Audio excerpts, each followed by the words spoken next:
अस्सलाम वालेकुम। आज मैं आपके लिए पेडागोगी के 20 एमसीक्यूएस लाया हूँ और ये एसएसटी के लिए बहुत ही अहम जो है एमसीक्यूएस हैं। तो जब मैंने टेस्ट दिया था एसएसटी का 2020 में FPSC federal public service commission के थ्रू के एफपीएससी यानी फेडरल पब्लिक सर्विस कमीशन में जो एसएसटी की पोस्ट है वो बीपीएससी 17 की है। तो उसमें 20% जो है इंग्लिश ग्रामर से एमसीक्यूएस होते हैं, जबकि 80% जो है इसमें पेडागोगी होती है। लेकिन एसपीएससी यानी सिंध पब्लिक सर्विस कमीशन का ने जो सेट किया है क्राइटेरिया, तो उसके मुताबिक जो है मुख्तलिफ इसमें सब्जेक्ट्स ऐड किए गए हैं। तो पेडागोगी इसका जो है अहम सब्जेक्ट्स है। और आज जो मैं आपके लिए लाया हूँ वो है असेसमेंट और करिकुलम।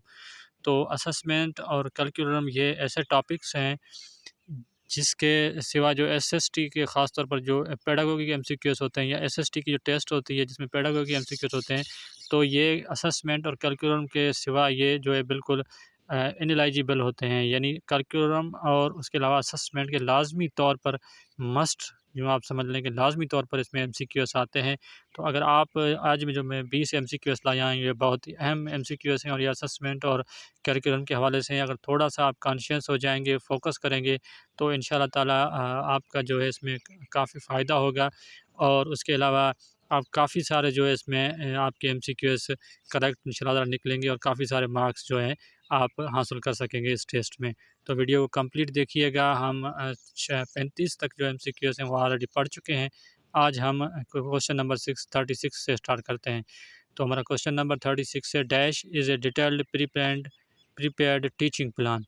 तो lesson plan, syllabus, teaching methods या करिकुलम। तो ये इसके 4 ऑप्शन है। तो इनमें इसमें से कौन सा जो है प्री प्लान्ड यानी तैयार किया हुआ एक जो है टीचिंग प्लान है।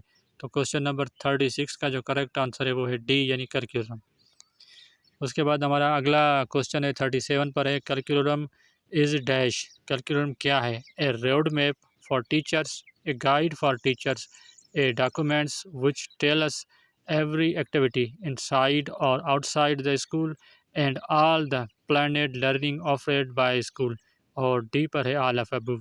तो क्वेश्चन नंबर 37 का जो करेक्ट आंसर है वो है डी यानी ऑल ऑफ अबव। उसके बाद हमारा अगला क्वेश्चन है क्वेश्चन नंबर 38 है, dash means to arrange the curriculum components. तो इसमें जो अरेंजमेंट्स की जाती हैं करिकुलम की जो कंपोनेंट्स हैं उसके इसके ऑप्शन है। ए पर है करिकुलम कम्बिनेशंस, बी पर है करिकुलम सिलेक्शन, सी पर है करिकुलम अरेंजमेंट्स और डी पर है करिकुलम डिज़ाइन। तो क्वेश्चन नंबर 38 का जो करेक्ट आंसर है वो है डी यानी करिकुलम डिज़ाइन। उसके बाद हमारा अगला क्वेश्चन है 39 पर है, which in the following is a teacher centred curriculum. तो इनमें से कौन सा जो है टीचर सेंट्रेड करिकुलम है? इसके ऑप्शन है। ए पर है सब्जेक्ट सेंट्रेड, बी पर है लर्नर सेंट्रेड, सी पर है प्रॉब्लम सेंट्रेड और डी पर है ऑल ऑफ अबव। तो क्वेश्चन नंबर 39 का जो करेक्ट आंसर है वो है ए यानी सब्जेक्ट सेंट्रेड करिकुलम। उसके बाद हमारा क्वेश्चन नंबर 40 है, dash is how to teach. तो ये क्वेश्चन जो है आमतौर पर इसमें जो ऑप्शन दिए गए हैं यानी करिकुलम, सिलेबस, टीचिंग प्लान, तो ऑल ऑफ अबव, तो इसमें कौन सा जो है इसमें बिल्कुल फिट है और कौन सा जो है ऑप्शन इसमें करेक्ट है? तो क्वेश्चन नंबर 40 में है जो ऑप्शन है, तो इसमें जो है क्वेश्चन नंबर 40 का जो करेक्ट आंसर है वो है ए यानी dash is how to teach यानी करिकुलम जो हमें सिखाता है कि हाउ टू टीच। उसके बाद हमारा क्वेश्चन नंबर 41 है, dash is a course outline. तो करिकुलम, सिलेबस, कंटेंट या ऑल ऑफ अबव। तो क्वेश्चन नंबर 41 का जो करेक्ट आंसर है वो है बी यानी syllabus. Syllabus is a course outline. उसके बाद हमारा क्वेश्चन नंबर 42 है, we can say simply dash is what to teach. What to teach, तो ये जो आमतौर पर क्वेश्चन है पूछा जाता है वो होता है सिलेबस में। तो क्वेश्चन नंबर 42 का जो करेक्ट आंसर है वो है बी यानी dash is what to teach. अच्छा, उसके बाद हमारा क्वेश्चन नंबर 43 है, डैश इज़ ड्राइव्ड फ्राम। तो इसमें कौन सी चीज़ जो है कहाँ से ड्राइव की गई है? डैश, इसमें 2 डैश दिए गए हैं, देखें आप, इसे एक ही क्वेश्चन में है। तो नीचे जो है इनके ऑप्शन है, ए पर है lesson plan oblique curriculum, B पर है लेसन ऑब्लिक बुक, सी पर है करिकुलम ऑब्लिक सिलेबस और डी पर है सिलेबस ऑब्लिक करिकुलम। तो क्वेश्चन नंबर 43 का जो करेक्ट आंसर है वो है डी यानी सिलेबस ऑब्लिक करिकुलम, यानी syllabus is derived from curriculum. उसके बाद हमारा क्वेश्चन नंबर 44 है, dash focuses on the subjects rather than individuals. तो learner centred curriculum, subject centred curriculum, problem centred curriculum या ऑल ऑफ अबव। तो question number 44 का जो करेक्ट आंसर है वो है बी यानी सब्जेक्ट सेंटर्ड करिकुलम।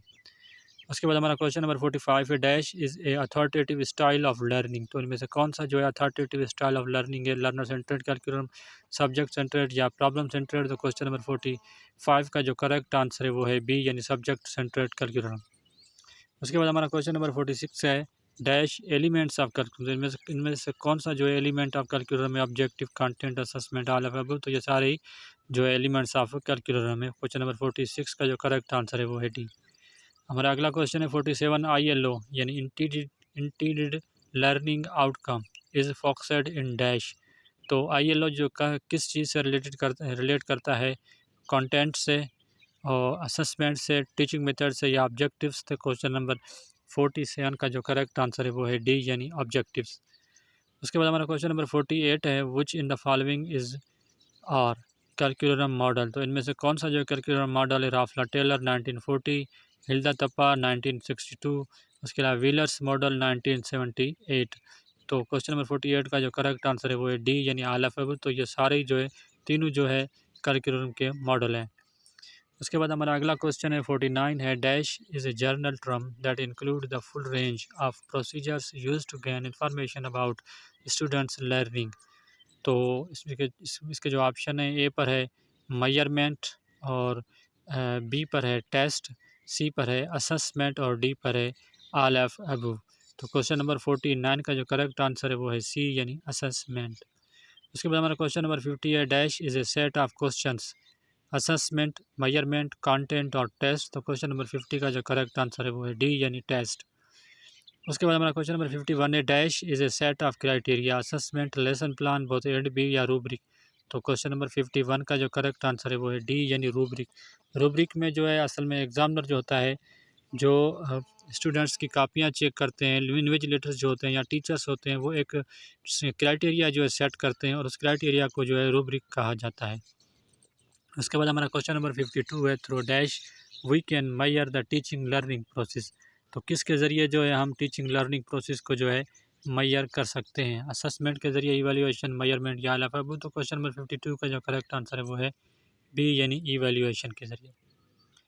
उसके बाद हमारा क्वेश्चन नंबर 53 है, dash means data in numerical values. तो डिजिट्स में जो है हमें डाटा मौसूल होता है, जिस तरह 1 2 3 4 5 6। तो न्यूमेरिकल जो वैल्यू होते हैं उसमें हमें डाटा रिसीव होता है, किसके ज़रिए? असेसमेंट, मेजरमेंट, टेस्ट या टेस्ट फॉर्मेट। तो क्वेश्चन नंबर 53 का जो करेक्ट आंसर है वो है बी, यानी असेसमेंट। उसके बाद हमारा क्वेश्चन नंबर 54 है, वी कैन मेजर स्किल्स और नॉलेज थ्रू। तो हम स्किल्स और नॉलेज को जो है मेजर कर सकते हैं, किसके ज़रिए? टेस्ट के ज़रिए, टेस्ट रीटेस्ट, वैलिडिटी या टेस्ट स्किल्स। तो क्वेश्चन नंबर 54 का जो करेक्ट आंसर है वो है ए, यानी टेस्ट। उसके बाद हमारा क्वेश्चन नंबर 55 और आखिरी है, इवैल्यूएशन इज़ टू जज द। तो इवैल्यूएशन के ज़रिए हम किस चीज़ को जज करते हैं? वैलिडिटी को, क्लासरूम को, क्वालिटी या ऑल ऑफ अबव। तो क्वेश्चन नंबर 55 का जो करेक्ट आंसर है वो है सी, यानी क्वालिटी।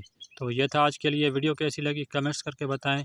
अपना कीमती वक्त देने का बहुत बहुत शुक्रिया। अपनी दुआ मुझे भी याद रखिए। इंशाअल्लाह ताला किसी नई वीडियो के साथ आपकी खिदमत में दोबारा हाज़िर होऊंगा। तब तक के लिए अल्लाह हाफ़िज़।